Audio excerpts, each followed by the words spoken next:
Good morning student, class 8, exercise 3.3. We already discussed in previous lecture exercise 3.2. ठीक है. Now we will discuss exercise 3.3 and the basic introduction of parallelogram. ठीक है, parallelogram के बारे में read करेंगे. ठीक है, अब तक आपने स्क्वायर पढ़ा था, आपने रेक्टेंगल भी पढ़ा हुआ था, अब आ गया पैरेललोग्राम. ठीक है, पैरेललोग्राम की शेप होती है ऐसे. ठीक है, जैसे आप रेक्टेंगल बनाते हो, रेक्टेंगल ऐसे सीधी बनती है ना. बस पैरेललोग्राम में जो साइड्स होती हैं वो ऐसे बनती हैं, ये ध्यान रखना. ठीक है, अब पैरेललोग्राम का फर्स्ट पॉइंट क्या है? Opposite sides of a parallelogram are equal, parallel and equal. जो अपोजिट साइड्स होती हैं, अपोजिट मतलब आमने सामने की, तो ए बी पैरेलल होगी किसके? सी डी के. पैरेलल भी होगी और इक्वल भी होगी. ऐसे ही ए डी इक्वल होगी किसके? बी सी के. ठीक है, पैरेलल भी होगी और इक्वल भी होगी. फर्स्ट पॉइंट ये कहता है कि आमने सामने की जो साइड्स होती हैं वो पैरेलल भी होती हैं और इक्वल भी होती हैं. किसकी? पैरेललोग्राम की. सेकंड है opposite angle of a parallelogram are equal. जो अपोजिट एंगल होते हैं पैरेललोग्राम के वो इक्वल होते हैं. मतलब ए जो एंगल होगा वो इक्वल होगा सी के, जो बी एंगल होगा वो इक्वल होगा किसके? डी के. ठीक है, इससे हमें ये मिल गया. थर्ड है diagonals of a parallelogram are bisect each other. Diagonals होते हैं ये, एक ये लाइन और एक ये. पैरेललोग्राम के दो ही डायगोनल्स होते हैं, दोनों ना किसी ओ पॉइंट पे कट करते हैं. तो ये कहता है bisect each other. Bisect each other का मतलब है जितने भी कट करते हैं ना, जितना ये इधर होगा उतना ही इधर होगा, जितना ये इधर होगा उतना ही उधर होगा. मतलब ये इसके इक्वल, ये इसके इक्वल, ये इसके इक्वल, ये इसके इक्वल. मतलब ये बाइसेक्ट करते हैं ईच अदर. दोनों मतलब ये चारों एक दूसरे के क्या होंगे? इक्वल होंगे. नेक्स्ट है fourth point, pair of the adjacent angles are supplementary. Adjacent angles of the supplementary का मतलब ये है बेटा, जैसे मान लो हमने ये पैरेललोग्राम ड्रॉ की. ठीक है, ए बी सी डी, एक ही साइड, ये वाली साइड पर एक एंगल यहाँ बन रहा हो और एक एंगल ये बन रहा हो. ठीक है, इन दोनों एंगल का सम कितना होगा? 180 डिग्री. ठीक है, हम इसे लिखेंगे कैसे? Angle A plus angle D, मतलब ये दोनों एंगल का सम एक ही साइड पे बन रहे हैं ना. Angle A plus D equal to में 180 डिग्री. ऐसे भी हो सकता है, ये वाला एंगल और ये वाला angle, angle A plus angle B equal to में 180 डिग्री. मतलब चारों में से किसी तरह भी ले सकते हैं. तो याद रखना, एक ही साइड पे pair of the adjacent angles. Exempt angles का मतलब है एक ही साइड पे बने हुए. ठीक है, उनका सम क्या होता है? सप्लीमेंट्री. सप्लीमेंट्री का मतलब है 180 डिग्री होता है. एंड लास्ट है parameter of a parallelogram. Parallelogram का पैरामीटर का formula 2 into length plus breadth. ठीक है, फर्स्ट क्वेश्चन है हमारे पास, is it possible to have a parallelogram with the following measurement. आपको फ्लोइंग मेजरमेंट्स दिए हैं, क्या इनसे पैरेललोग्राम बनाना पॉसिबल है? मान लो हमने एक पैरेललोग्राम ड्रॉ कर ली इस तरह से, नाम दे दिया A B C D. A B B C C D तीनों इक्वल हैं. A B B C C D ये तीनों इक्वल हैं. ये भी 5, ये भी 5 और ये भी 5. पर जो डी ए है वो दे रखी है 3.5, ये दे रखी है. अब मैंने आपको बोला था पैरेललोग्राम की अपोजिट साइड्स इक्वल होती हैं. ये तो इक्वल हैं बट ये दोनों इक्वल नहीं है. तो क्या आएगा? No, it is not possible. आपने ड्रॉ करके नहीं, आपने सीधा लिखना है, it is not possible. Next है A B C D. A B दे रखा है हमें 2.5, सी डी भी दे रखा है 2.5, बी सी दे रखा है हमें 3, डी ए भी दे रखा है 3. देखो अपोजिट साइड्स इक्वल है ना, तो यस इट इज़ पॉसिबल, ये पॉसिबल है.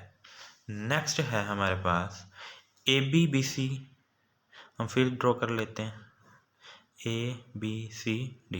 ए बी 5, बी सी भी 5, सी डी दे रखा है 6, डी ए दे रखा है 6.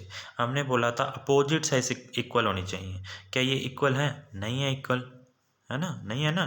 तो no, it is not possible, ये पॉसिबल नहीं है. ठीक है, नेक्स्ट क्वेश्चन है हमारे पास, the parameter of a parallelogram is 280 centimeter. One of its side is less than the other by 10. हम एक पैरेललोग्राम ड्रॉ कर लेते हैं पहले. ठीक है, हमने इसकी वन साइड एक्स लेट कर ली, तो उसने क्या बोला है कि इसकी जो वन साइड है ना वो एक्स है, और कुछ भी हो सकती है। वन साइड जो है ना वो लेस देन है अदर से 10 कम है, तो दूसरी एक्स माइनस क्या हो जाएगी 10। ठीक है, तो हमें पता है ये लेंथ होती है और ये क्या होती है ब्रेथ होती है ना। तो हम यहाँ पे लिखेंगे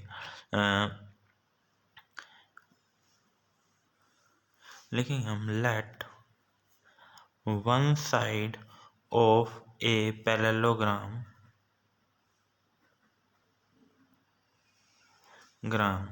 इक्वल टू में x, ठीक है, x centimetre, and second side of a parallelogram x minus 10। अगर एक x है तो दूसरी उससे 10 सेंटीमीटर लेस है तो x माइनस 10 हो जाएगा। ठीक है, तो यहाँ पे फॉर्मूला होता है parameter of a parallelogram, formula है 2 इंटू लेंथ प्लस ब्रेथ।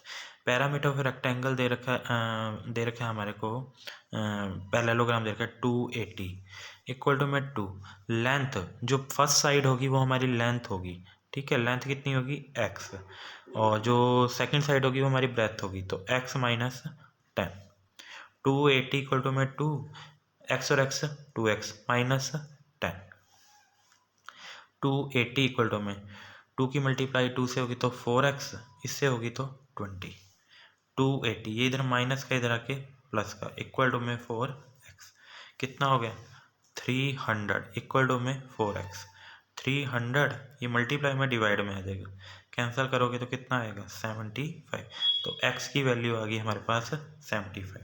तो हम लिखेंगे यहाँ वन साइड आ गई हमारे पास कितनी 75 सेंटीमीटर, ठीक है, और जो सेकंड साइड है वो थी हमारी x माइनस 10 ना, तो 75 माइनस 10 कितनी आ जाएगी 65 centimetre. This is the answer. अब थर्ड क्वेश्चन है two sides of a parallelogram are in the ratio 3:7 and the parameter of a parallelogram is 200 centimetre. कभी भी ऐसे दे रखा हो रेशियो में तो हमने क्या करना है, let two sides of a parallelogram be, पहले 3 है तो 3x एंड सेकंड 7 तो 7x, ये लिख देंगे, ठीक है, सेंटीमीटर। उसके बाद में हम लिखेंगे parameter of a rectangle, parameter of a parallelogram, ठीक है, वो क्या होता है हमारे पास 2 इंटू लेंथ प्लस ब्रेथ, ठीक है, तो पैरामीटर दे कितना रखा है 200, तो पैरामीटर के नीचे तो 200 आ गया 2, देखो एक लेंथ होगी एक ब्रेथ होगी, लेंथ 3x कर लेते हैं, ब्रेथ कितनी है 7x, 200 इक्वल टू में 2 7 और 3 10x, 200 इक्वल टू में 10 की 2 से मल्टीप्लाई तो 20x, 200 ये मल्टीप्लाई में इक्वल टू के निशान के इधर आ जाएगा, कैंसल, कितना आ जाएगा x इक्वल टू में 10, ठीक है। तो हमने साइड्स क्या लेट की थी, ठीक है, अब लिखेंगे यहाँ पे साइड्स ऑफ ए पैरेललोग्राम, पहली थी 3x तो 3 आएगा, x की जगह क्या आ जाएगा 10, तो कितना आ गया 30 सेंटीमीटर। सेकंड क्या थी 7x, 7 मल्टीप्लाई 10 कितना आ गया 70 सेंटीमीटर आंसर, ठीक है।